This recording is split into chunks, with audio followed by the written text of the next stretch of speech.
çoğun yenilik.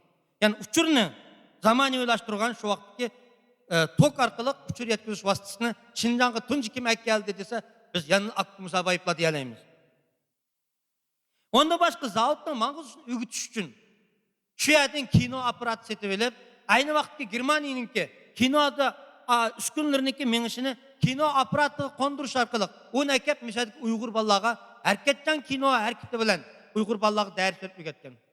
Keyinki vakitte bu yani özünün kino aparat yani başka universal taraftan nurgun rolunu köketken. Şoňa biz Şinjan'da mı tuncu erkekten kino filmini kim ekel dediyse pahrimiz dep turup aklımıza bayıpla deyişke aklımız. Aklımıza bayıpla. Fakat pul tepişiler lan.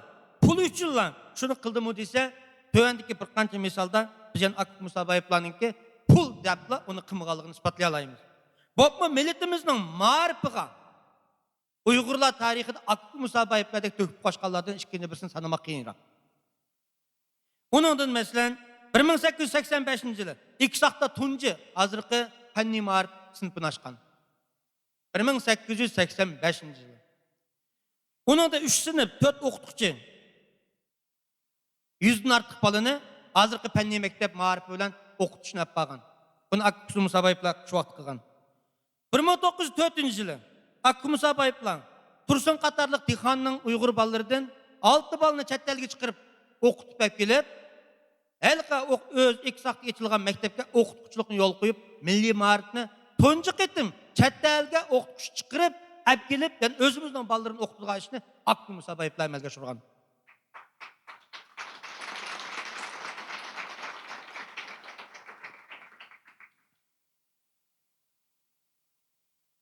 Ondan gün 1889 yıl İlı'dan Hüseyniye Mektebi'ni açıldı. Önel Sanat Mektebi'ni açıldı 1905 yılı. 1913 yılı Elabay Korosu Mektebi'ni açıldı.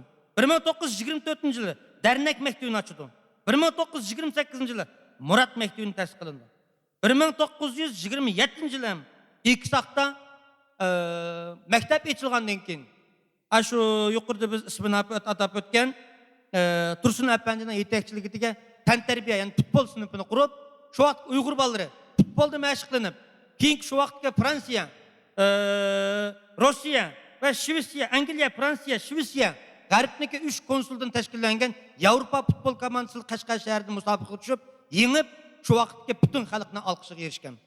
Şoňa biz de daim bizim televizyonunu görüp kalımız. İki saknınki nayt yaşlı çoğun boğaylarının futbol oynayatkan aletinin muşunu oylagan çağda tabi alda menin köňümge akı musabayıpla keledi. Şularning şu vaqt çaşkan urqı hazırgıca bıqlanıp özünün rolunu köktükke watypdy. Endi yuqorqy maarif jätte akı musabayıpla aşındaq 10 yqin mektepni tesis qilib milli maarifimizning ulunu sagıtı bolgan. Taki iki saqtki mektep muş 1984 yılgıçılık okutukçuluk keyinki vaqt azat bolgandan keyin ulunup hazırgıçılık bu özünün rolunu jary kıldırıp kelgen. En Hakkı Musa Bayıplanınki muşundaq zavutning quruşu bilen ilhamlangan başka baylarımızdan Muhidila bolsa Turpanda paxta zavut kurdu. Taşbek Hocam bolsa Yakendi Sarengi zavutu, Ömer Bay'ninki zavutu, Katarlık zavutla her qaysı ýerde kurulup çıkıp düşüdü. Bu şu vakitte kulaslagan çağda biz Hakkı Musa Bayıplanın şu vakitteki bu sanatılışındaki epkegini yalnızda özlerinin işi olmasından milletimizden sanatılışına zor ilham hem törtkülük rol oynaganlygy bolup hesaplandı. Her qanday karxana iki ödümden sırtı kalmaydı. Biri iktisat önüm, yani birisi ictimai önüm. O eğer iktisat önüm bolmasa karxananın hayatı güçü olmaydı. İctimai önüm bolmasa karxananın taraqqiyatı olmaydı. Endi şu ictimai önüm bilen iktisat önümünün qaysını birinci orunga koydu degan çağda biz Hakkı Musa Bayıpni hazırkı baylarımızga örnek deyişke haqqımız. Şoň Hakkı Musa Bayıplarnınki yuqorqy tökpisi boyunca bu zavutlar taki 2009 yılgıçılık mevcut oldu eldeki teri zavutda. 2009 yılga bu teri zavutning ahirki abidisi bolgan 25 metre egizlikdeki moruna amcha qilib tashladi.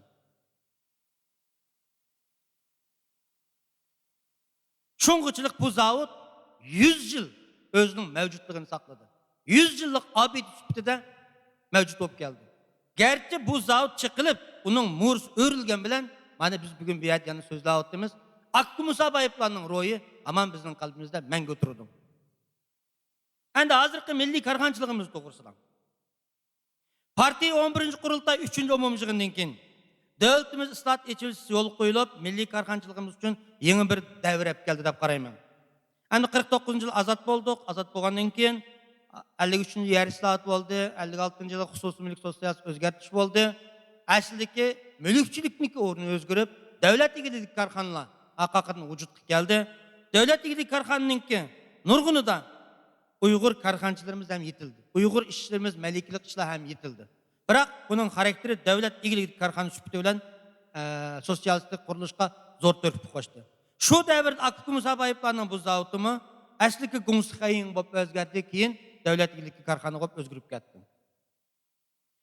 Endi partiya 11. kurultay 3. umumjygynyň keyin endi hususi mülkçilikni biz kanunga kirgizdik. Onu mu sosyalist işlep çıkarışına bir terkibi dairesi de bekittik. Şondan keyin bizniki hususi mülkçilik derecesinde nurgun karhançılarımız otturgu çıktı. Bunun içinde Uygur karhançılarımız sırtlamaz.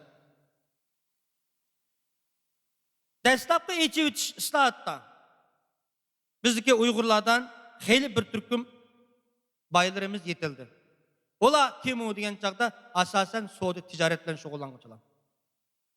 Endi u mezgilde kandak adam Suudi ticaretle şogullandy dese, hakiki tevekkülçülük roydu sugurulgan, akidesigi sadık oğlanlarımız şükür өлkere kirip tovarlarını setip elip, Otur Asiyaga ve chet elinden başka yerlere açıp setiş arkalık ma'lum iqtisadi joglanmaga erişdi.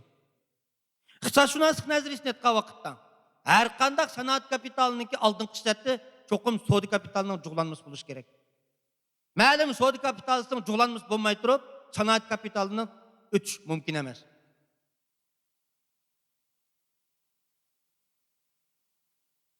Bizninki yitilip çıkan, muşu Suudi jaryanında beygan, mыңлыган yaşlarımız oňay kuluq kelgen emas. Meninki bir bildiğim en kıskısı muş Otur Asiya Suudislar bir 63'ten aşağı berip bir Suudi kılıç jaryanında her xil qas kuchurap ölgenden özü 60'dan artıq bola. Aşındaq bedelge ular ma'lum ticaret ve iqtisadi önümünü eriştirip anı jurtga alip geldi. Herkes taşlap koygan yok. Endi ma'lum Suudi kapitası joglangandan keyin Uygurlar emmemiz bilimiz restorançılık aldıdı maňdy. Yerlik mahsulotlarni tovar mahsulotlarga aylandyryş işlep çıkırışı özgü has suretden aldığı maňdy. Endi bazı vaqtda men tövende anlap kalıman köpünçü şirketler öz yasamay hakkı yastıp özünün tovar markasını çaplap sattı degan gulgul jamiyetde boludu. Men bu gulgulunu her qaytamlyk sözüge vaqtda özümniň pikirimni, yani radiya pikirimni koyup ötümen. Endi her kandak millet, her kandak devlet özünün taraqqiyat basqıçyda bundan mustasna bolgan emas. Sanat karhanlyşda muhim şartlardan biri, hazır mı kerek kılgan şartlardan biri emas, başkalarınınkini görüp özününkini yazdı. Görüp aşından ilham elip özününkini icad kılış. Başkalarınınkini tayyasıdın faydalanıp özününki asasını seleş. Bu ötkünçü devirde bulup ötülgan akıl. Sanat mahsulatınınki, buhalteriya ilmini etken çağda o iki tarafın terkipte buldu. Biri, özgermezden sanattan arka kısmı payda kısmı, yani birisi soğudu payda kısmı. Bir istakanını yazsam sanattan kaldığan payda belki 10%'in 15%'in geçi bulur. Almaştırış deryanında kaldığan payda 25% etrafıda bulur. Bu sanatta adette kaydı kaynayıp etkenmezler. Endi biz hazırgıçılık özümüzde sanat yok, başkalarda sanat var. Özümüzde bolmagandan keyin özümüzün milletdeki gerekli tovarni başkalar ekep satkanга qargan çağda men markamni ekep satsam, mende nima qaladi dese, Suudidan qaladigan payda mende joglandy. Hem sanatning hem Suudining paydası başkalarına yançıqqa kirmey, sanatning paydasını o algan bolsa, Suudining paydasını men algan bolaman. Suudidan algan payda mende joglanga vaqtda andın men sanat qarab jürüş qiladigan imkoniyat erişiman. Bizninki mushu nuqtadan etgan çağda Hazırkı ötkünçü devirde bazı muşunda karxançılarımızınki başkalarga yastıp ekep setişini herkes hayran kılarlık dep qarmaymiz. En kıskısı hazır Amerika'nınki. Muş en dünyanın hazır egelligen alma telefonu mu olsun. Asasen Jungo'da yastıdı o. Jungo'ga yastıp dünyaya satıdı o. Onun hiç kim hayran kalmayımız, özümüzdeki hayran kalımız. Bu halkıradı bana ese. Şuna karxançılarımızınki ötkünçü devirdeki bu xil halatını tanqid qilish emas, aksi qo'llash kerak deb qarayman. Karxançılarımız endi tez taraqqiyot jarayonida xeli bir turkumi qaramligidan tavakkülçülükle ishib ketishidan ming karxana qurilgan bo'lsa, uning xeli ko'ramdikisi yiqilganlari bor. Vayron bo'lganlari bor. Qanig'i minib yiqilgan jangchidek shu baza egiligining jang maydonida rahimsizlar yiqilgan karxançılarımız az emas. Endi bu baza egiligideki bir normal ahval.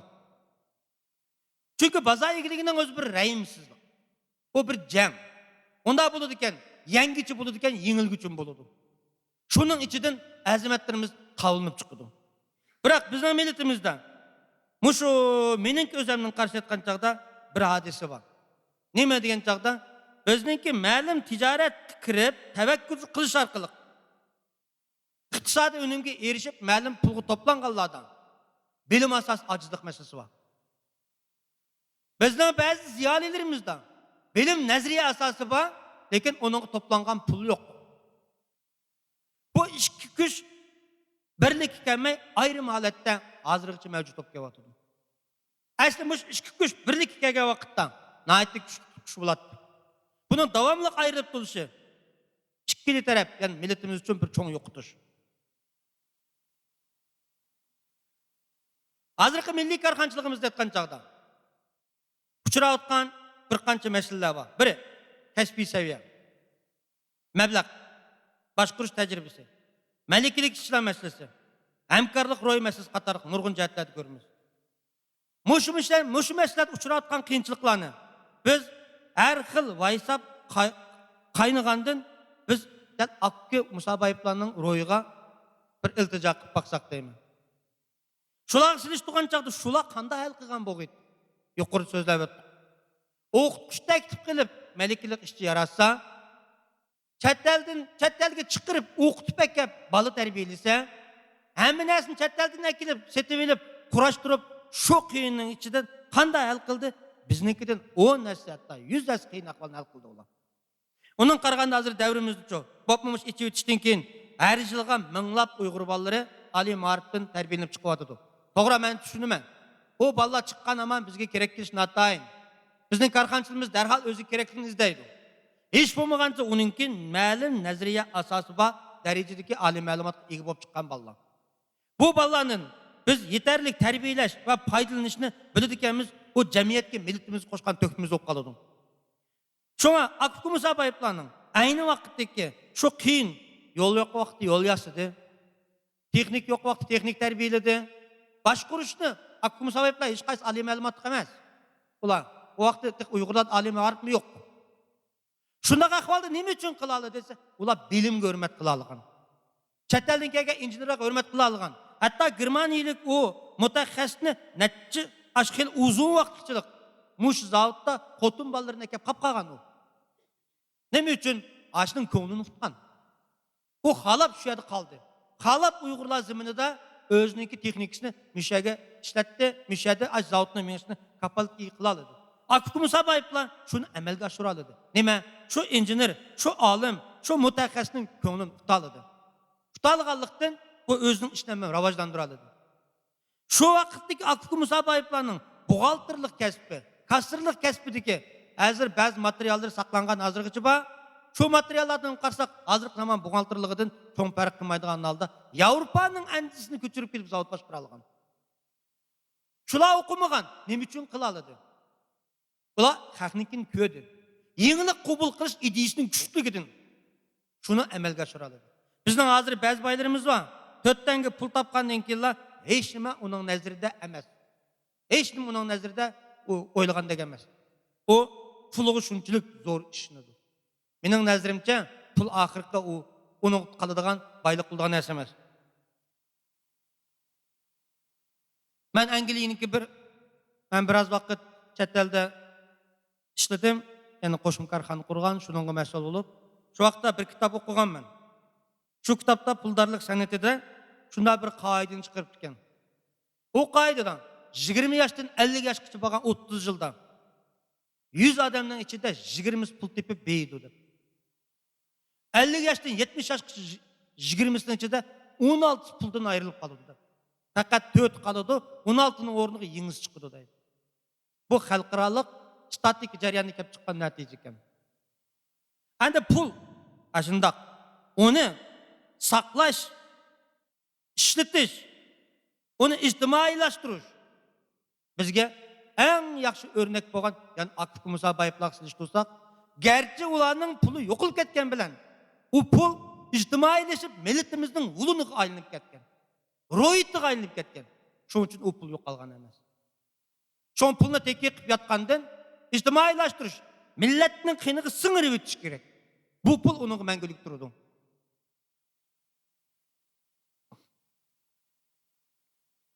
Endi Akif Musaboyevlarningki pul qarashini aytgan vaqtda yuqori dedik. 400 ming dollarlik, 400 ming tillarlik aksiya setib olib, 500 ming tillarlik uskun setib olib, oyida qarz qilib turib, mush zavodni qurib mang'uzdi. Zavodni mang'uzgandan keyin bu zavod ayni vaqtdagi Şinjan bazarini emas, avval yani Chetning bazarini topgan bular. 1914-yili Birinchi dunyo urushi portlaydi. Rossiya urushga kirdi. Rossiya o'ziniki harbiylari kerakli Qurumdan ishlatilgan narsani Akif Musaboyevlarga zakaz qilib qo'lda yasatgan. Ayni vaqtda azan Qurumdan qilgan Rus keyingi vaqt Akif Musaboyevlarning tovarini setib olgan. Shu Birinchi dunyo urushidan Akif Musaboyevlar zo'r paydo olgan. Bu adamni faxrlantirgudak ish. Keyingi Shloyt inqilobi bo'lgandimi, Akif Musaboyevlar milliy armiyaniki harbiy qurol jabduqlari kerakli Qurumdan yasalgan narsani Akif Musaboyevlar zavodda yasagan. Bu millatimizning tarixidagi bir o'chmak to'kpisi ularningki. Endi ular moshunda qiyinchilikda topgan shu pulni yeb yassi bo'lmasmidi? Ular undaq nima uchun shundaq qilmadi? Shunda bedel, ig'ir bedel to'lab, ular nimaga erishdi? Hammamiz bilamiz. Bizningki moddiy ehtiyojimiz pulima azon. Kerak bo'lsa bir koychalik non bilan bir kunimizmi o'tadi. Hech vaqt biz hech qancha narsani yeb ketamaymiz. Bizningki dinimizdimi? Yani muqaddas kitobimizdimi? Tashlab olgan pul. Allah yo'lida sadiq berib olgan pul seniki, onda boshqa sening emas degan. Biz yalang'och keldik, yalang'och ketamiz, hech kim bir pulni olib ketolmaydi. Gap pul tepishki maqsad ruh nimada bo'lishi kerak? Agar u o'zim uchun degan bo'lsa, men kesib ayta olmayman, u pul uningga hech vaqt nisb bo'lmaydi. Chunki Akif Musaboyevlar shunda o'ylagan bo'lsa, ularning shu vaqtdagi puli faqat ikki soqning o'zida 50 ming chorvasi bo'lgan. 1500 ming yeri bo'lgan. Shuning jungini setib yesim yetadi. Nima uchun shundoq japotatdi? Buni o'ylashimiz kerak.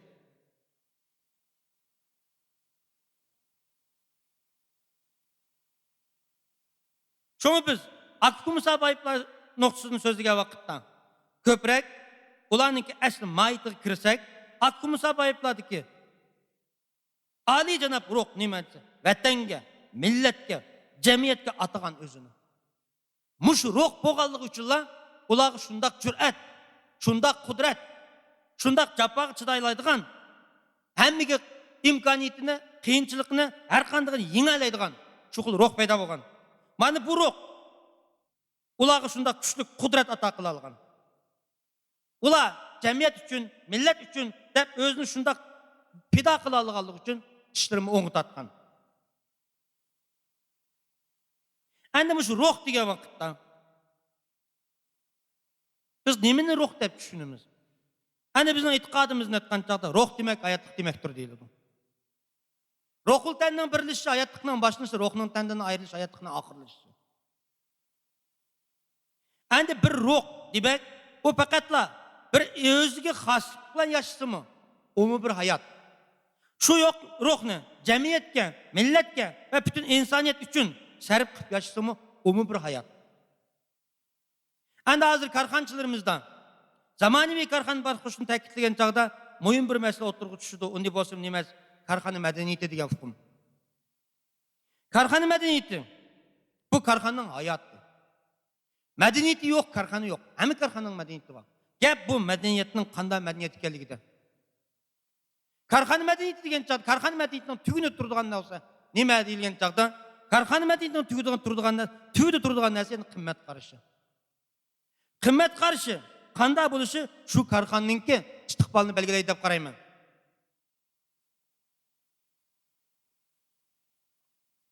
Amli tajribadan qaragancha korxona madaniyatining qimmat qarashi shu korxona xo'jayinining qimmat qarashiga munosib.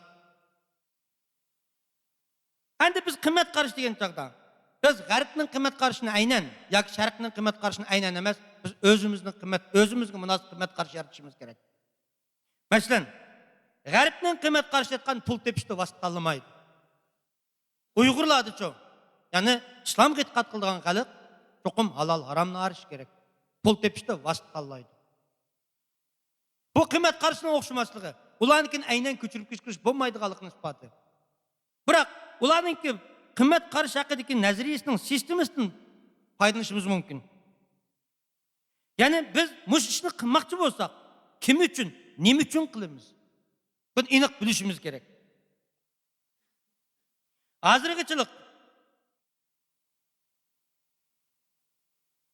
hech qanday odamga pul oxirgi uning hamroh bo'lgan emas. Undan keyin shunday bo'lardi. Endi tajribalarni aytgan chog'da odat har qanday boy shu avloddan o'tmaydi degan so'z bor. Bu xanzolardan bor, g'arbliklardan bor. Nima uchun shu avloddan o'tmaydi? Bu cho'nqur o'ylanadigan masala. Meningcha, muhim masalalarning birisi yanılmış qimmat qarashi deb qarayman. Endi hozir davrimiz mayli Uyg'ur jamiyati, Jungo jamiyati bo'lsin, tez taraqqiy qilib sanoatlashish, dunyodagi eng cho'ng sanoatlashgan davlatga aylandik.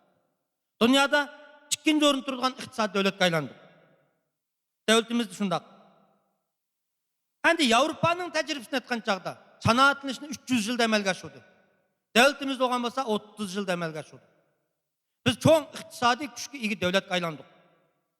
Endi cho'ng madaniyatli davlatga aylantirish uchun qilgan uzun vaqt ketdi deb qarayman. Yevropaninki o'ziniki taraqqiyotidagi buni adabiyot jihatdan aytgancha 3 cho'ng bosqichga bo'lgan. Ya'ni realistik bosqich, tanqidiy realistik bosqich, gumanistik bosqich deb. Nima uchun shu 3 davrga bo'ldi? Pul hammani hal qiladi nazariyasi jamiyatda bu asos iqimga aylanadi ekan, odamlar o'tirishidagi insof va insonchilik degan narsa ko'tarilib ketadi. Hammani pul bilan o'lchaydigan ahvol o'tirg'i chiqadi. Yevropaliklar mushu kelgan vaqtda shu davrni tanqid qilgan chog'da, o davr realistik bo'lsa, uni tanqid qilgan davrni realistik bosqich deb qaraydi. Eng oxirida ularni to'nib yetgan pul hammani hal qila olmaydi ekan. Odamiylik, odam degan birinchi o'rinda turadi ekan degan hukm yetgancha gumanistik bosqich degani shu. Hozirgi kishilik huquq deyilgan, hozirgi atilishi. Endi bizniki Uyg'ur davrininki, Uyg'urlarninki sanoatlanish bosqichidan men shu bultur bir dilolarga aralashdim. Shu vaqtda men hayron qoldim. Asli men o'zimizningki millatimizniki sanoatlanishayotgan bosqichidan bizning millatimizning e'tiqodi cheklimi sababidan ba'zi yevropaliklarning besib o'tgan ahvol bizda ko'rilmasligi mumkin deb tasavvur qilatdim. Bizningki bultur men uchirgan bir diloda o'zimizning Uyg'urlarimiz kalı boğduğucular. İsmidan qargan chaqda hacim 5 vaqt namaz tashlamaygan. Lekin kalı boğduğan vaqtda surucun degan zaril kadi bo'ldi, kalı boğdab jamiyatga sotgan. Dilo ishlash jarayonida bu surucunning nimaligini ko'rdim. U bir xil zahar bo'lib, uni iste'mol qilgan vaqtda kalıninki miyi asosan go'shtga aylanib ketadi ekan. Bu go'shtni yeganlarda ayollarda bo'lsa, o'smi kasal, erlarda bo'lsa, erlikni o'ltiradigan, ham rak kasal paydo qiladigan kimyoviy dori ekan. Endi shu bir kaladan oladigan shu dorini yeyish orqali foydasi necha yuz so'mga bormaydi. Lekin shu orqali o'zimizning xalqini ta'minlasak, xalqimizga zahar berib boqqandan boshqa, qilgandan boshqa nima kerak? Endi ba'zi mush kuni tijoratchilarimizningki ba'zi mahsulotlarda bizda shu xil ahvol bor. Masalanga yanaqni juyib yoki qoqni islab shuningga o'xshash. Bunun hemmisi cemiyetki ziyallık, milletki ziyallık.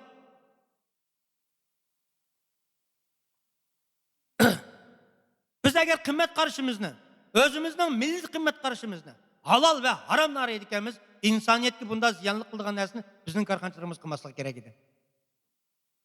Akı Musa Bayıplarının roy etti. Çeliştirga vaktimizde şular şunçilik bedel bilen nimi kıldı? Bizgi üçün kıldı şu asasını söyle. Hadi biz özümüzden muşu küçükünü kılmışımızdan şularının roy ettiği üzgilerle. Hadi şu pul, tapkan pul hem bizge nisip bular mı? Bence bulmaydı.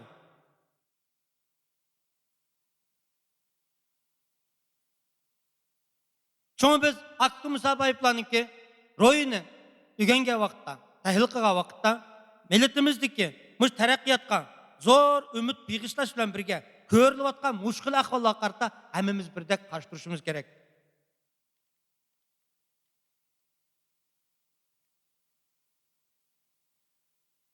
Men litseyimninki ahirki qismida bizningki inimiz Yalqın Roz'ninki Beyjin Damş Akı Musa Bayıplar toğruluk okugan, yani birinci derecelik bağlangan makalısınınki ahirki bir yerin betini bugünkü müşet okup ötüşünü muvaffak gördüm.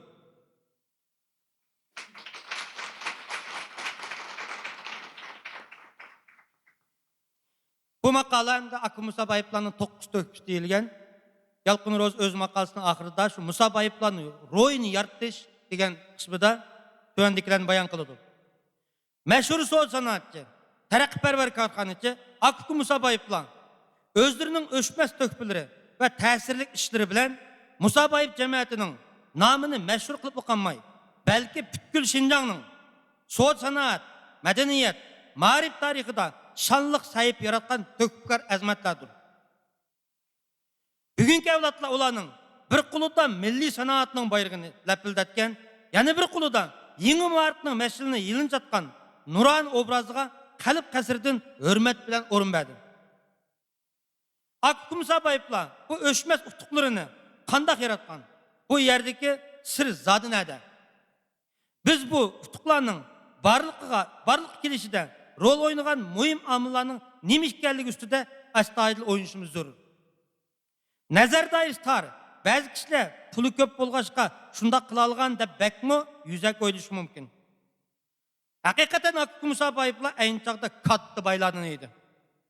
Lekin aynı vakitte Olcu Kaşgar atışlarda ulağa okşaş baylanbaydı. 18. asırda başlangan işki uruş ve sırttan tacavuz neticesinde 100 yıllap alsırılgan anı diyarımız 1884 yılı ülkü bulup kurulgandan keyin nispi muqim alet kadam koygan. Çellon devirden bayan Şinjada harbiy mahkeme tüzümü yol koyulgan edi. Harbiy mahkeme tüzümüde leşkerlerini başkurulgan ameldarlar köp, avamını başkurulgan ameldarlar az idi. İlip durulgan en ali hükümran, ili sangunu ve caylardaki her derecelik amballarının asaslık başkuruş fonksiyonu leşker başkuruş bulup, yerliknin memuriyetinin başkuruş işini her kayısı yerlik halıklardan bolgan beygiler ve hakim beygiler başkurattı. Janubi Şinjan rayonunda asaslık Uygurlar olturaklaşkan bulup, halık işlerini yanına eşildeki çoğun küçük beygiler başkurattı. 1884 yılı 9. ayda Şinjan'da ülke tüzümü teşkil kılınıp, Uygurlarının annenevi beygilik tüzümü emelden kaldırılgalığı jakalanıp, fakat mertebe namılı saklanıp kılındı. Ülke memuru, ülke kurulup, beygilik tüzüm emelden kaldırılgandan keyin ezelden halık işlerini başkuruş hukuk igi bulup kelgen beygiler katılımı tezli acizlap ketdi. Bu çağda kalak, nadan haletdeki Uygur cemiyetinin ictimai katılımı tolumu addiydi. Beygiler katılımı, Mollu Halpet katılımı, Ünervella katılımı, Dikkalla katılımından ibaret 4 katlam var idi. 1880 yıllardan keyin Şinjan'da hem Orta Asya ülkelerinde soğuk ticaret işlerinin çalınış sebebinden Uygur cemiyetinde yeni ictimai katlam bolgan baylar katılımı resmi şekillengen. Neticede baylar katılımı, beygiler katılımının ornunu elip, ameliy kuchga ega yeni katlam süptida ko'zi ko'ringan. Baylar katılımı aynı vakitte Uygur cemiyetini teşkil kılgıcı dihalla katılımı, Ünerverdiler katılımı, Moğol Halpetler katılımı karganda ameliy küçük faaliyet dairesi keng katlam bolgan. Lekin bu baylar qatlamini tashkil qiluvchi baylarning mutlaq ko'pida Akif Musa Bayevlarda bo'lgandek yuksak ruh bo'lmagan. Bo'lgan taqdirdami yetarli bo'lmagan. Ma'lumki bir odam faqat pul bilan ko'p bo'lish bilan haqiqiy boy hisoblanmaydi. Bundaq baylıqqa ro'y bayliq qo'shilmasa, bundaq nadan baylar faqat pulning xo'jisi bo'lishi bilan kifoyalanadi. G'oyisiz nadan baylar mal dunyosini avutish, balalarga miros qoldirishni qo'yib tipirlab yurishdan alsiramaydi. Akif Musa Bayevlarning mal dunyosini avutishninla qo'yib bo'lgan emas, balki elning g'imini yegan. Balalarning qismatiga ko'ngil bo'lgan emas, balki xalqning taqdiriga ko'ngil bo'lgan. Taraqqiyotni, nodonlikdan qutulishning ham xalqni mushkul qismatdan qutuldirishning yo'li deb bilgan. Yuksak ong'i yegan, aqsuyaklashgan baylar edi. Ularning nazar doirasi keng, aniq g'oyasi bor edi. Ular ya'ni o'z g'oyasini amalga oshirish uchun bo'shashmay olg'a intilgan va badal to'lashdan qochmaydigan qimmatli ruh edi. Ularda o'zini alqiydigan jasorat bor edi. Ularning hayotni izdinish, tavakkul qilish, olg'a intilishni o'ziga xos mustaqil yo'l tutish bilan xarakterlangan hayot edi.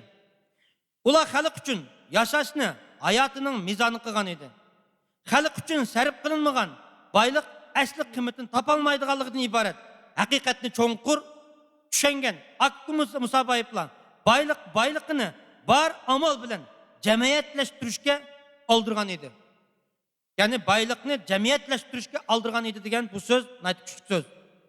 Ya'ni zavod qurish, maktab silish, o'quv tarbiyalash, yangi madaniyatni umumlashtirish ishlariga sarf qilgan edi. Shunga ular keyingi kunlarda pushaymonlik oqibatga qolmadi. Boshqa baylarning mutlaq ko'pi boyliqni jamiyatlashtirishning o'rnida xotin bolalarga miros qoldirishning g'amida bo'lib, topgan targinni oltin tillaga aylantirib, yerga ko'mib g'azinlashtirgan. Oxirgi hisobda jallod Shingsay boy deb sanilishi, hoji deb otilishi bilan ko'plab xotin inishni oliy maqsad qilgan, yashashga odatlangan bu nadan baylarning necha yillardan beri to'plagan mal pullarini issiq jini bilan qo'shib, hammasini o'zining qilib olgan. Natijada mal dunyo to'plashdan boshqani bilmaydigan, minglagan, 10 minglagan nadan baylarning urug' avlodi mangulik hasrat nadomatda qoldi. Ularga dadlardan quruq nomli qoldi. Ularning ichida eng tipik bo'lgani Janubiy Shinjongda danqi mashhur bo'lgan Ömerboy. Turli haq huquqlar qonun orqali kafolatlantirilgan bir ishonchli jamiyatda yashamay turib, asabiylik bilan mal dunyo to'plashga berilgan Ömerboyga o'xshash kaltipam ijtimoiy mas'uliyat eng yo'q minglagan nadan baylarning fojialik taqdiriga ichinmoqdan boshqa amal yo'q. Ulardan avlodlarga qog'ini ochiq savoq miros bo'lib qoldi xolos. Nazar doirasi keng Akif Musa Bayevlarning burnining uchini ko'radigan nadan baylardan farqlanadi. Ular yangilikqa, taraqqiyotga, ilg'orlikqa erishman edi. Jaholatga, nodonlikqa, qaloqlikqa qarshi edi. Ular nazarini dunyoga tikkan edi. Barliqini vatanning kulfatli taqdirini o'ngshashga atgan edi. Ular iqtisodni to'rik, ma'rifni mashal, taraqqiyotni birdan-bir to'g'ri yo'lda tanlagan edi. Mana bu Akif Musa Bayevlarning ro'yi.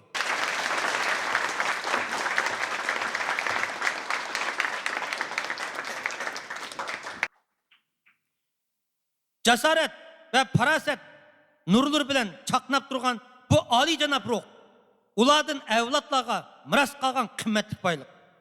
Biz avlodlarni izdinish, tavakkul qilish ro'yiga boy, qiyinchilikdan qochmaydigan, g'ururini satmaydigan, barlig'ini vatan va xalq uchun beg'ishlaydigan ruhni tarbiyalanishga, mana mushu qimmatli ruhga har vaqt murojaat qilmay turmaymiz. Shubhasizki, Akif Musa Bayevlarning ro'yi bizga har zamon farosat va jasorat beg'ishlaydi. Ularning o'chmas to'kplari bizni mangu g'ururlantirib, qaddimizni tik tutib, yashashga ilhomlantirdi. Maqolam mishat tugadi.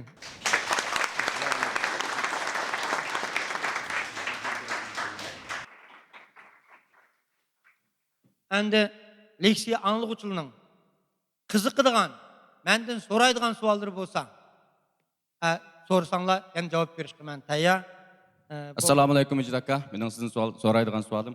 Hozirgi millatimizning navbatdagi sanoatli ahvoli qanday bo'lyapti? Musa Boyevlarning ro'yi hozirgi sanoatli ishimizda qanday ijobiy rol o'ynayapti? Rahmat.